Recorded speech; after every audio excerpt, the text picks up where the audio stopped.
आवाम के लिए एक बड़ी खुशखबरी और वो ये कि चीन से तोहफे में मिलने वाली कोरोना वैक्सीन की पहली खेप पाकिस्तान पहुंच गई है। अगले चंद दिनों में मुल्क भर में वैक्सीनेशन का अमल जो है वो शुरू कर दिया जाएगा।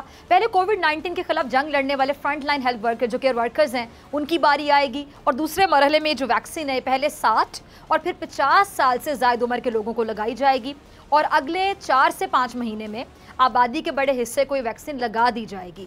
हुकूमत की जानिब से दर्जा हरारत को बरकरार रखने और वक्त बचाने के लिए सिंध, बलोचिस्तान और गिलगित बल्तिस्तान को वैक्सीन तैयारों के जरिए फराहम की जाएगी।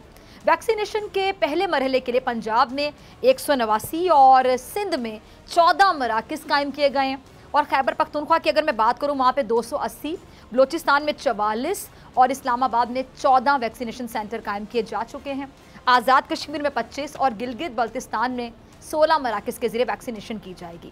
इस पर बात करने के लिए मेरे साथ मौजूद हैं वज़ीर आज़म के मुआवतर फैसल सुल्तान साहब, किसी तारुफ के मोहताज नहीं। डॉक्टर साहब बहुत शुक्रिया, वार्म वेलकम। डॉक्टर साहब, वज़ीर सेहत पंजाब डॉक्टर यास्मीन राशिद कहती हैं कि कोरोना वैक्सीन के साइड इफ़ेक्ट्स बहुत ज़्यादा हैं। कुछ ममालिक में कोरोना वैक्सीन लगाने से अमवात भी हुई हैं, इसलिए हर शख्स अपनी जिम्मेदारी पे, अपनी रिस्पॉन्सिबिलिटी पे ये वैक्सीन लगवाएगा। सर, साइड इफ़ेक्ट्स क्या हैं इसके? आवाम को वैक्सीन के साइड इफ़ेक्ट्स से ज़रा आगाह कीजिए, क्योंकि लोग बड़े परेशान हैं कि वैक्सीन अब लगवानी चाहिए नहीं लगवानी चाहिए।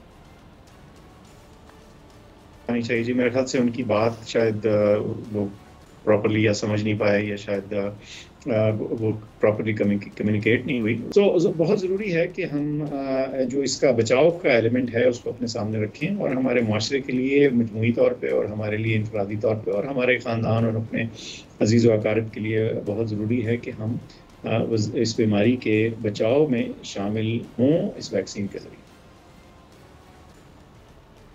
ठीक है। अच्छा डॉक्टर साहब, किसी भी शख्स को या कोरोना मरीज को अगर ये वैक्सीन लगाई जाएगी कितनी देर तक ये मौसर रहती है, ये भी ज़रा बता दीजिएगा। अच्छा, इस वक्त तो ये ख्याल किया जा रहा है कि इसके जो असर का जो दौरानिया है वो अच्छा खासा है, कम से कम कई महीने तो ज़रूर है और ये भी ऐन मुमकिन है कि इससे भी बहुत ज़्यादा हो। तो ये चूँकि ये इवॉल्विंग साइंस है, इसके बारे में बहुत हद तौर पे इसके ड्यूरेशन और प्रोटेक्शन पे बहुत ज़्यादा नहीं कहा जा सकता, लेकिन हम समझते हैं कि कई महीने हैं और आपकी जो बीमारी की मौजूदा लहर है इससे बचाव में इसमें वाज़ेह फ़र्क आ सकता है। ठीक है। अच्छा, ये भी हम जानना चाहेंगे कि पाकिस्तान में किन ममालिक की जो वैक्सीन है वो अप्रूव कर दी गई है? जी बिल्कुल, ऐसे है कि ये साइनोफार्म वैक्सीन सबसे पहले अप्रूव हुई, एस्ट्राजेनेका साथ ही आगे पीछे हुई, दोनों एक आध दिन का फ़र्क था दोनों में। इसके अलावा एक और जो रूसी वैक्सीन है, आई थिंक वो भी अपने फाइनल मराहिल में है अप्रूवल के। तो इसके अलावा जूं दीगर वैक्सीन्स जो हैं वो सामने आती जाएंगी, जिनके जो नताइज हैं सामने आते जाएंगे तो उनको हम अप्रूव करते जाएंगे ताकि उनको हासिल करने में, उनके हुसूल में कोई रुकावट ना हो। बस शर्त यह है कि वैक्सीन सेफ़ हो, उसका डेटा ये बताता हो कि ये सेफ़ है और वो अफादियत भी रखती है। अरे डॉक्टर साहब, एक अहम सवाल जो जहन में आता है कि जिस तरह कोरोना वायरस को हम देख रहे हैं कि अपनी शक्ल तब्दील करता है, म्यूटेट करता है, म्यूटेशन होती है इसमें, तो ये जो वैक्सीन बनाई जाती है तो करंट जो उसकी शक्ल होती है उसके मुताबिक बनाई जाती है। अगर आगे जाके म्यूटेट करता है, म्यूटेशन करता है, तो उसके बाद क्या ये वैक्सीन जो है ये उसके नई शक्ल पर या जो उसकी नए चेंजेस आएंगे, तब्दीली होगी, उस पर भी हम कह सकते हैं कि इम्प्लीमेंट हो सकती है, उस पर भी एप्लीकेबल हो सकती है या वहाँ पर ज़ाया हो जाएगी?